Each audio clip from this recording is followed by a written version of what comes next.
nitrogen, dan kadang-kadang belerang. Oke, bagus jawabannya. Oke deh, kelompok 4 untuk pengertian dari vitamin, siapa yang bisa? Ya, Wes.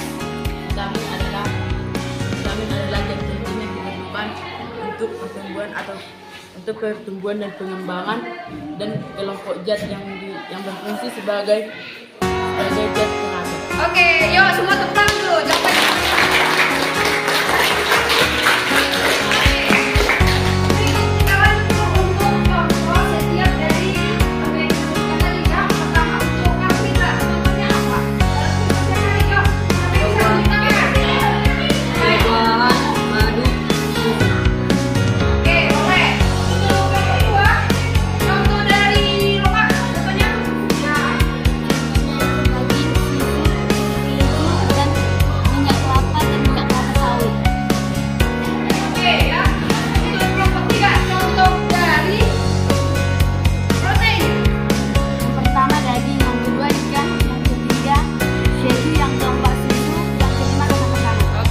Bagus ya. Terus untuk contoh dari vitamin.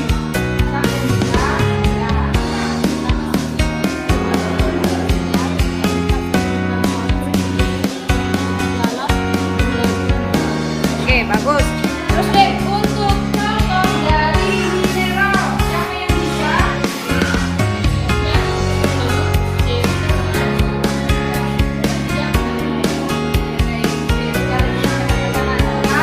Terus deh untuk contoh dari air. Contoh dari air.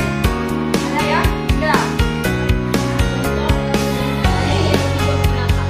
Kelapa mengandung air dan dapat menambah energi pada tubuh manusia. Oke deh, tepuk tangan dulu untuk. Oke, berikut. Kita lanjut ke praktek ya. Sebelum praktek, nanti kita tahu dulu bahan komposisi kan. Untuk kelompok 1, bahannya apa yang kita gunakan?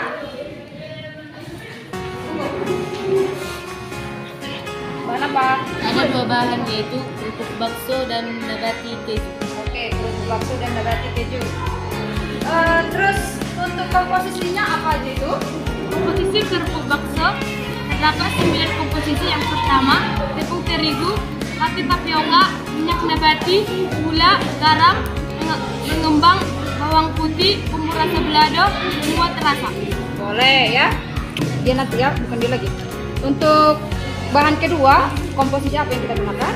Komposisi nabati yaitu 1 tepung terigu, 2 gula, 3 minyak nabati, 4 whey bubuk, 5 kakao bubuk 4%, 6 maltodextrin, 7 pati jagung, 8 pengemulsi, lecitin kedelai, 9 garam, 10 perisai sintetik, 11 pengembang, dan 12 vitamin.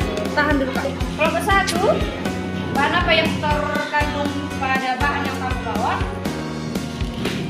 Bahan apa yang terkandung? Oke, Ren. Contohnya dari bahan-bahan yang kami bawa dan bahan-bahan penyusun produk tersebut terdapat komposisi seperti tepung terigu, tapioka, minyak nabati, dan daun nipah. Di mana pada nabati mengandung vitamin dan lemak. Dan kita juga dapat mengetahui bahwa Pada bahan yang kedua, juga memiliki zat yang mengandung lemak dan vitamin. Kita tentu mengetahui lemak berfungsi sebagai tempat penyimpanan energi dan vitamin berfungsi sebagai untuk mencegah berbagai penyakit. Dan kita juga dapat menyimpulkan bahwa kedua makanan tersebut hanya satu yang dapat juga sebagai sumber energi, karena di mana pada bahan yang pertama mengandung lemak dan vitamin. Pada pembelajaran kita, makanan yang mengandung nutrisi atau gizi dalam tubuh kita harus mengandung karbohidrat, vitamin, mineral, protein, dan air. ya, oke ya, cukup bagus ya. Oke deh, sedikit untuk Ibu sampaikan dulu. Dari komposisimu, dari bahan nabati di sini ya, itu komposisi adanya di sini gula ya kan. Kalau gula itu termasuk ke kemana? Karbohidrat ya kan. Terus minyak nabati tadi disebutkan. Kalau minyak nabati itu masuk ke mana dia? Ke lemak ya.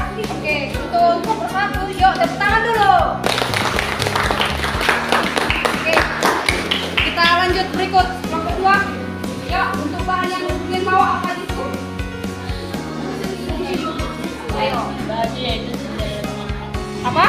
bendera dan kelapa. Oke, untuk komposisi dari bahan yang kau bawa apa aja tuh, Dek? Komposisi yang terkandung dalam kerupuk vitela antara lain singkong, minyak olen kelapa sawit, bumbu rasa barbeque, mengandung gula, garam, penguat rasa monotrium, glutamat, kecap bubuk, rempah-rempah, pemanis alami, glikosida, stevia, pewarna alami lithium, dan daging sapi. Oke, untuk bahan berikut. Dengan komposisi yang terkandung dalam kalpa, lemak nabati, tepung kelapa, tepung terigu, gula, susu bubuk, kakao masa, dektrosa, laktosa, krimet, nabati. Ya, dari bahan yang kamu bawa itu mengandung apa? Kelompok satu, kelompok dua itu mengandung apa, Dek? Dari komposisinya?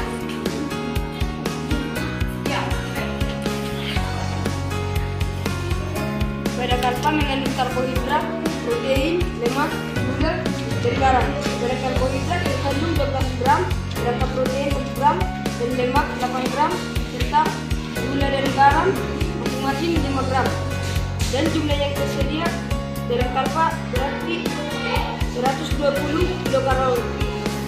Dan jajanan yang kedua yaitu vitela, jumlah energi yang terkandung 100 kilokalori, yang tersusun dari lemak 1 gram, protein, karbohidrat total 14 gram, sedangkan gula dan garam 90 miligram. Oke lah ya. Apa yang baik untuk kesimpulannya? Yang kalian dapat dari bahan yang kalian bawa ini apa? Oke. Dari bahan makanan seperti kalpa mengandung karbohidrat yaitu yang dapat kita lihat dari komposisinya yaitu gula, tepung terigu dan juga mengandung lemak seperti minyak nabati dan mengandung protein seperti telur. Dan pada bahan yang kedua terdapat vitela yaitu terdapat protein yaitu dari telur.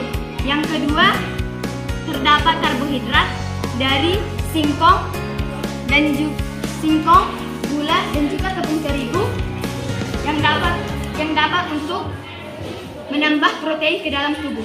Dan dapat disimpulkan bahwa kedua bahan tersebut berguna bagi tubuh karena mengandung beberapa nutrisi, walaupun nutrisi yang terkandung tidak cukup bagi tubuh.